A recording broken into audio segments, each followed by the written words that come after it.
Hello everyone, Bonnie here. In today's video, we are diving into why the sun in Australia feels so much stronger, how it affects our health, and how you can tap into the power of sunlight no matter where you are in the world. When we first arrived in Australia, it was summer in Sydney. On our first morning, the hotel curtains were certainly no match for the light streaming through the windows. It wasn't just bright, it was blinding. We couldn't believe how intense the sunlight felt compared to cloudy Manchester in winter we had just left a day before. It was as if someone had turned the brightness up to full. So why does the Australian sun feel so different and so intense? And it's a difference that can overwhelm you depending on how you handle it. This light wasn't just visually brighter, it felt energizing. The difference is not just due to the fact that Australia has a lower latitude, but also because the skies here are generally cleaner, with fewer particles that scatter light. The atmosphere in Australia allows sunlight to reach you with less interference, making it even more powerful. We'll compare capital cities. Sydney, at 34 degrees south, receives sunlight with higher solar irradiance than London, which is positioned at 51 degrees north. On average, Sydney solar irradiance levels around 200 to 250 watts per square metre, almost twice London's typical 100 to 150 watts per square metre. During summer, these numbers soar in Sydney, which is why the sun feels so intense. We felt it on our skin right away, an intensity that was energizing but could quickly become overwhelming for someone unprepared. We actually cover up when the sun gets too intense or sit in the shade.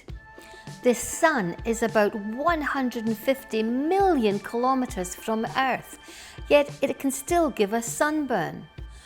Solar panels are designed to harvest this solar energy and convert it into electricity. While much of the focus tends to be on the visible spectrum of light, up to 40% of the total energy produced by solar panels comes from the red and infrared ends of the spectrum. Beyond energy production, exposure to sunlight, especially early morning sunlight, has a profound effect on our circadian rhythms. These internal clocks regulate everything from our sleep patterns to our hormone production. The morning sunlight helps reset these rhythms by triggering the release of cortisol, the hormone that makes us feel awake and alert. Let me tie this to something I took away during my time as a design engineer at ResMed. We were focused on making our products as quiet as possible. High-frequency, small wavelength sound waves can be blocked and absorbed more easily than low-frequency, longer wavelength sound waves, and pass through barriers and walls relatively easily. This is why you can hear the low rumble of a road or even the waves of the sea miles away. This principle is also true for light, where UV is blocked relatively easily and infrared can pass through walls and barriers. That's right, Lewis.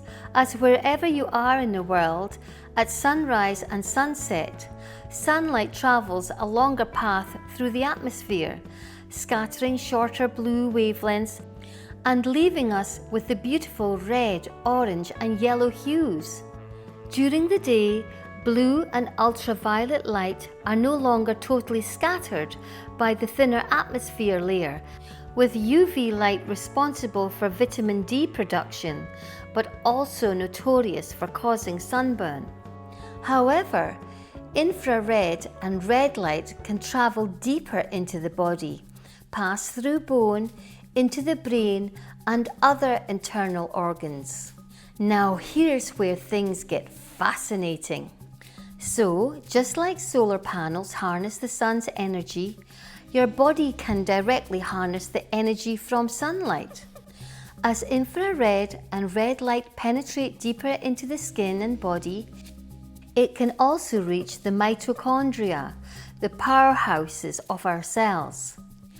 Dr. Glenn Jeffrey from the University College London and many other scientists have conducted groundbreaking research showing how red light can recharge the mitochondria, improving cellular energy. His and other scientists' studies have highlighted benefits like enhanced eyesight, slowed cellular aging, and even enhanced glucose uptake with just a few minutes of red light exposure each morning. Information on Jeffrey's and others' research can be found in numerous published studies. Red light therapy has long been used in the beauty industry to improve skin health, and vets even use it for racehorses to help them recover from injuries and training sessions. Research is also ongoing into many other conditions, including diabetes and brain health. Infrared light is naturally dominant in the morning sun, so we try to get up early to watch the sunrise. Another method to bathe yourself in infrared light is to sit in the shade under a tree. This is a great combination as it combines a protective shade with the benefits of scattered and reflected infrared light. Another excellent method to try to replicate the sunrise is to use red light panels, which can emit over 200 milliwatts per square centimetre, which is considerably higher than the sun's output.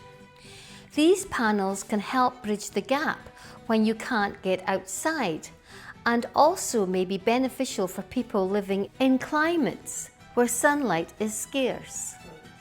We love our red light panels and we use it daily to build up our well-being and our general health. Please subscribe so you will be notified of part 2 of this video, which includes the remarkable results that Lewis noticed after using a red light panel, and will share an interview that Lewis had with the largest manufacturer of red light panels in the world. We love making these videos for you and we hope that you enjoy watching them too. Thank you for watching Lewis and Bonnie's Australia.